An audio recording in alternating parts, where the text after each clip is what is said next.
22ఏలో లక్షల ఎకరాలు భూ కబ్జాకు భారీ కుట్రలు అంటూ తెలంగాణలో రాజకీయ రగడ నడుస్తోంది. 22ఏ పేరుతో అవకతవకలు కబ్జాలకు ప్రభుత్వం పాల్పడుతోందంటూ విపక్ష పార్టీలు తీవ్ర ఆరోపణలు వ్యక్తం చేస్తున్నాయి. ముఖ్యంగా హైదరాబాద్లో కోట్ల విలువైన భూముల చుట్టూ ప్రభుత్వం ఆటలాడుతోందని ఆరోపణలు వినిపిస్తున్నాయి. హైదరాబాద్ చుట్టూ లక్షల ఎకరాల్ని 22A కిందకు తెచ్చి భూముల్ని దోచుకునే ప్రయత్నం చేస్తున్నారని ఆరోపించారు మాజీ మంత్రి హరీష్ రావు. ప్రభుత్వం చేసిన తప్పులకు ప్రజలు ఇబ్బందులు పడాల్సి వస్తోందన్నారు.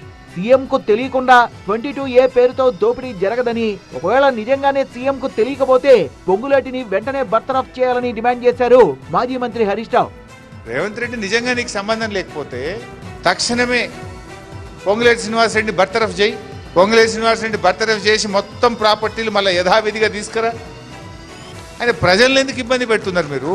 మంత్రి పొంగులేటి తీరుపై బీజేపీ నేత మహేశ్వర్ రెడ్డి ఆగ్రహం వ్యక్తం చేశారు. 22A విషయంలో తప్పు జరిగిందని చెప్పడానికి సిగ్గుండాలన్నారు. అసలు కుట్రదారులు ఎవరు, లక్షల కోట్ల రూపాయల కుంభకోణం వెనుకున్నది ఎవరో బహిర్గతం కావాలన్నారు. 1 కోటి ఎకరాల భూమి ప్రొహిబిటెడ్ లిస్టులో లక్షల కోట్ల రూపాయల విలువైనటువంటి భూములు ఈరోజు ప్రొహిబిటెడ్ లిస్టులో పెట్టి వేరే స్థానాలు నడుస్తూ ఉంటే అది తప్పిదమని సీనియర్ మంత్రి పొంగులేటి శ్రీనివాస్ రెడ్డి చెప్పడానికి సిగ్గుండాలని చెప్పి నేను తెలియజేస్తా ఉన్నాను.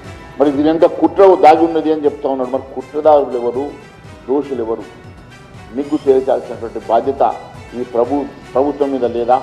ప్రభుత్వంపై తప్పుడు ప్రచారానికి సోషల్ మీడియాలో బీఆర్ఎస్ బీజేపీ కోట్ల రూపాయలు ఖర్చు చేస్తున్నాయని విమర్శించిన మంత్రి పొంగులేటి వారి కుట్రల్ని ప్రజాక్షేత్రంలోనే తిప్పికొడతామన్నారు. ప్రజలకు మంచి చేసేలా ప్రభుత్వం పనిచేస్తున్నప్పటికీ విష ప్రచారం చేస్తున్నారంటూ బీజేపీ బీఆర్ఎస్ నేతలపై మండిపడుతున్నారు కాంగ్రెస్ నేతలు.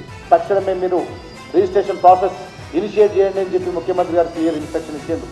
రెవెన్యూ మంత్రి గారు కూడా చెప్పిండ్రు, ఎక్కడ పొరపాట్లు జరగనివ్వం, పొరపాట్లు జరిగితే సరిదిద్దుకుంటామని చెప్పిండ్రు.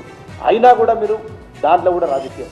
ఎందుకంటే జనంలా ఒక విషయాన్ని నింపి ఒక ఆందోళన క్రియేట్ చేసి వీళ్ళు ఆనందపడేటువంటి ఒక నీచ బుద్ధి టీఆర్ఎస్ నాయకులకు ఉంది. 22A చుట్టూ రేగిన ఈ రాజకీయ దుమారం ఏ మలుపు తిరుగుతుందో చూడాలి మరి.